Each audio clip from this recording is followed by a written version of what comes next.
Hi everyone, Janie here. Welcome back to my garden. I have to say, I am happy that I even had a chance to get out into the garden today. We have such a busy week, a fun week, but a very, very busy week. It is the last week of school for my girls, and my eldest daughter, Sadie, she actually is graduating 6th grade. And here in my town, that means that she is graduating elementary school, and she's going off to junior high next year, which is absolutely crazy.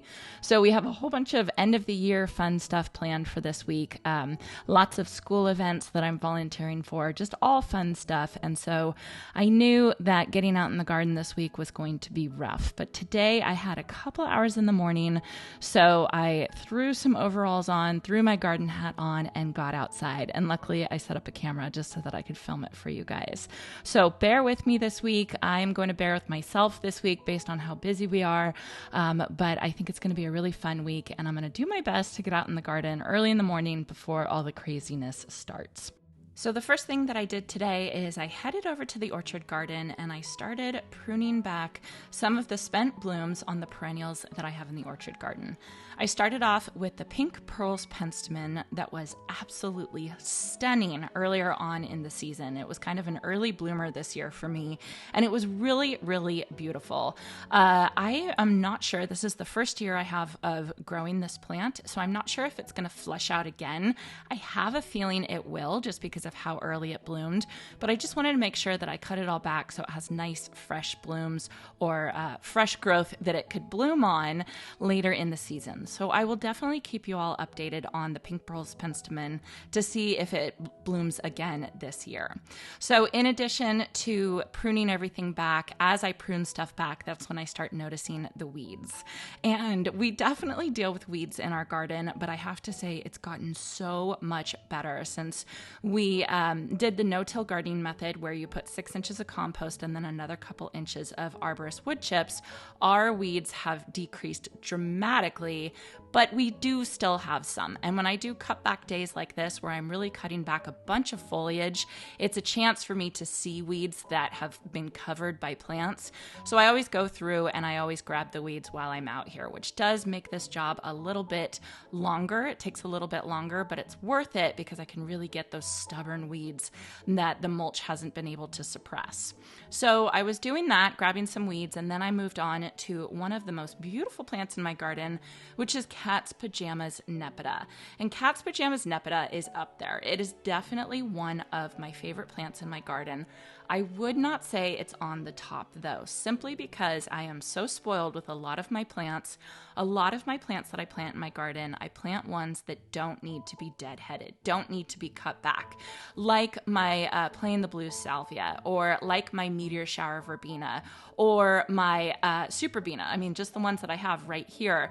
I don't have to cut those back during the season, and I really like that because I'm kind of a lazy gardener. I don't like deadheading. I know it's something I need to do, and it's something that's so important, but staying on top of it, I want to be doing the fun stuff. So it's really hard for me when I have to come out and I have to prune back these spent blooms and spent bloom stalks. But I know a plant like Cat's Pajamas Nepeta, it is so beautiful. And if I just get out here, it takes me 20-30 minutes to cut all of them back. And then I get a new flush of blooms later on in the season and I can really enjoy them. So it is definitely a favorite of mine, but I wouldn't say it's a top, simply because I do have to cut it back, which I know is not fair to that plant. So when I cut the Cat's Pajamas Nepeta back, I just cut the bloom stalks back and I leave kind of a nice tight mound of foliage. And I could be a little bit more specific when I'm pruning things back. I could follow each bloom stalk down and just cut the spent bloom stalk, and they would probably flush back a lot sooner, but I don't have time for that. Again, I told you guys I'm a lazy gardener, and so what I do is I just go, I take a big handful of the blooms and I just kind of cut it all back. And yes, that is cutting back some new growth, but it should all flush back in a couple weeks, especially this time of year when it's really nice and warm, the soil temperature's warm. These plants are going to flush back very, very quickly.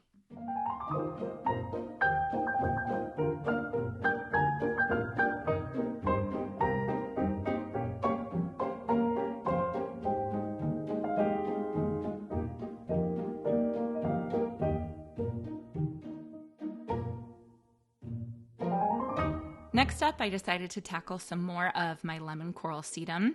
I have recently, in the past couple months, planted a ton of lemon coral sedum all along this pathway, all through my orchard garden. And you guys, it's a lot of lemon coral sedum. I'm starting to realize how much lemon coral sedum it is. My lemon coral, it does bloom. It blooms usually around May, early May. And I have to say, I've told you guys this a million times, I don't like what it looks like when it blooms. The blooms are these like little yellow blooms. They're very like non-specific. It almost looks like the plant is struggling. And so I personally like to cut it back so that I get nice, fresh growth of that really beautiful succulenty foliage, which is why you plant lemon coral sedum. So what I do for that is I just come and I cut it back. And there's ways that you can do this to make it a little bit easier. There's you can use a weed whacker, or you can use like a hedge trimmer or something like that. These guys are such babies and they're so small that it's easier for me to just get in there with my pruners and prune each one individually. I think probably next year, as they get a little bit more developed, I won't have to do that, and I'll just be able to come in with a weed whacker, which is what I used to do at my last property, because at that property I also had lemon coral sedum all along my walkway. So I decided just to tackle this area. I'm basically tackling the lemon coral sedum in parts, just because it's very monotonous and it's very just doing the same thing over and over and over again. And so I already did the area over by the espalier. Now I'm doing this mid area, and in a couple days I'm gonna force myself to go do the other area by the purple and orange garden. You can see I have a friend here that is also distracting me a little bit. He just gets in, he's starting to get super obsessed with this tennis ball whenever I'm out there. Whenever I'm out there working, he's just bringing the tennis ball, dropping it, bringing the tennis ball, dropping it. And so, like, you know, you can't blame him, because I'm outside and he wants to play, and I completely get it. He's not even 2 years old yet. He'll be 2 years old this fall. So, yeah, he's fun. He's definitely a bit distracting, but he's definitely fun in the garden. So I was just working on this lemon coral sedum, just cutting it back. It's starting to look really beautiful and looking really beautiful right next to this lavender river. And I am trying to source the grass that I want around this lavender river. I'm having kind of a hard time sourcing it, but I think I have an idea of where I can get it. So stay tuned for that. I'm going to be planting a really beautiful grass all around this lavender river, and I just think it's going to be gorgeous.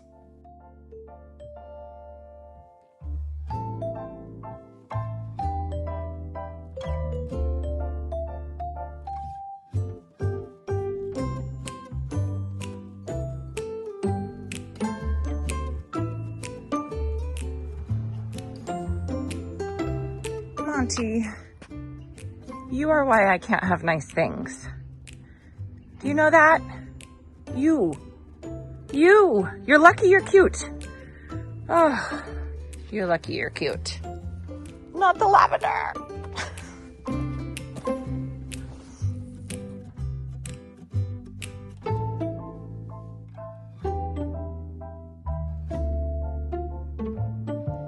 So you can see from this view here, the lemon coral sedum that I still need to address. I will get that done later on this week. But now I wanted to start working on my Kalandrina Spectabulus. Now this plant it's gorgeous. It is a really, really beautiful succulent that blooms these bright fuchsia blooms. They're so gorgeous. I think I might have put this plant in the wrong spot. This plant needs full sun, and the spot that I'm working in right here, you can see it does get a little bit more shade. So I feel like this plant is kind of reaching into the pathway for sun. It also is very, very beautiful soil, and I think that this guy is just spreading too fast. It is intense. So I decided at first I put some stakes up to try and kind of corral it in and hold it for the rest of the season so I could enjoy the blooms, but it's mostly bloomed out now, and I decided that it was just time for me to cut it back. And I actually think I'm going to have to move this plant, which is pretty normal. You know, you try and plant something in a spot and then it doesn't work and you have to move it to another spot. I think Kalandrina Spectabulus needs to be in a really dry, really bad soil area in my garden. And I think it will still just absolutely shine in that spot. So I started cutting back the bloom stalks of this plant. You'll see a closer look in just a little bit. I started cutting it back with my pruners, and then I realized I was using the wrong tool for this job. There was way too much of it, and so I decided to get the right tool, and I went out and I got my hedge trimmers, and I started cutting it back with the hedge trimmers, which ended up working really well. So all I was doing is I was cutting back the bloom stalks right at the level of the fleshy leaves, which are very succulent-y type leaves, but you can see that those bloom stalks were I don't want to say that they're bloomed out, because what they do is they'll bloom this beautiful pink bloom on the top of the bloom stalk, and then once that bloom's done, another bloom will come, and then another bloom will come. So I still had some more blooms left on these bloom stalks, but I was just ready to cut it back. It was just too much.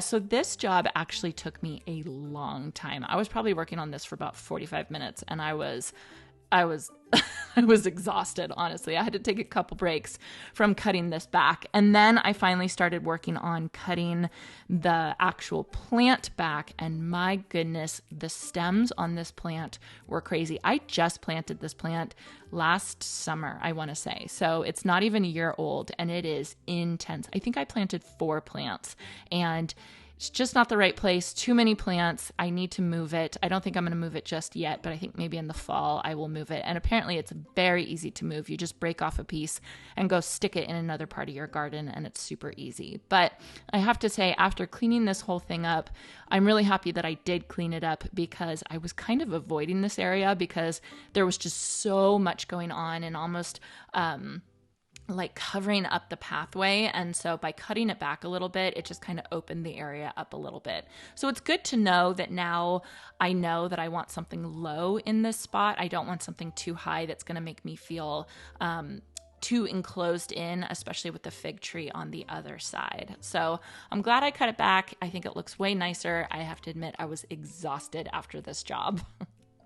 So after cutting back the Kalandrina Spectabulus, I needed to do something that I could rest a little bit, that wasn't as physical. So I decided I would tackle deadheading my Miss Molly butterfly bushes. And yes, I have a huge mud smear on my cheek, and it was there the entire video. So I'm glad I didn't talk straight at you guys for the video, because I wouldn't have noticed that. So anyway, I was deadheading my Miss Molly butterfly bush, which is one of those plants that I don't think you need to deadhead, but I think that you will get a much better show if you do deadhead it.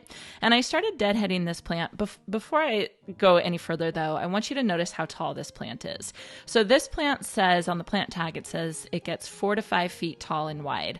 I'm 5'7". So this plant is a solid 6 feet tall already. And this plant isn't even a year old. So for those of you who live in warm climates, I just want you to note the size of this plant. They always say that plants get larger than the plant tag says in California. And this is a perfect example of that. So anyway, it's still absolutely beautiful. Just know that it's not going to be one of those dwarf style butterfly bushes. It is more dwarf than the classic butterfly bush that will get, I don't know, like 12 feet tall or something like that. But this one still is pretty big. So I started with deadheading and just doing bloom by bloom. And then because it was so tall, I decided that I wanted to prune it a little bit more. So I started cutting a lot of it back, and it's going to flush out very, very quickly. This is just in that same spot where the Kalandrina Spectabulus is, and I just felt like I could kind of tighten everything up a little bit. So I started with this plant. I just started pruning it back, cutting it back a little bit, and deadheading it at the same time. And like I said, it should flush back very quickly. This next Miss Molly butterfly bush is just across the pathway, and it does get more shade than the first one, and so I think that it's never going to be quite as big. You can see this one is probably only 3 to 4 feet tall. I planted it at the same time as the first one, if you can believe it. But this one is a lot more compact, and I think that that just what it looks like when it doesn't get as much sun. So same thing with this one. I just kind of pruned it back, cut it back, but then the next one, the third one I have this one. This one's my baby. This one is so beautiful, and I really love the shape of this one. I think it is such a perfect shape for the spot in my orchard garden. So instead of pruning it back, I decided to just come in and deadhead it. Just take off the specific blooms so that the plant doesn't put any energy into those blooms and try and create seed, and actually will continue to bloom throughout the season and push out new blooms. So this was probably the easiest job I did all day, especially because I could stand up, but I'm so glad I did it because I'm just really in love with this plant. So anyway, I want to thank you all for joining me today on my quick garden cleanup. Again, this week's going to be a little crazy, so bear with me, but I'm sure a lot of you parents and grandparents are dealing with the same thing that I am. I hope you all enjoyed this, and I truly hope you all have a chance to get in your garden today.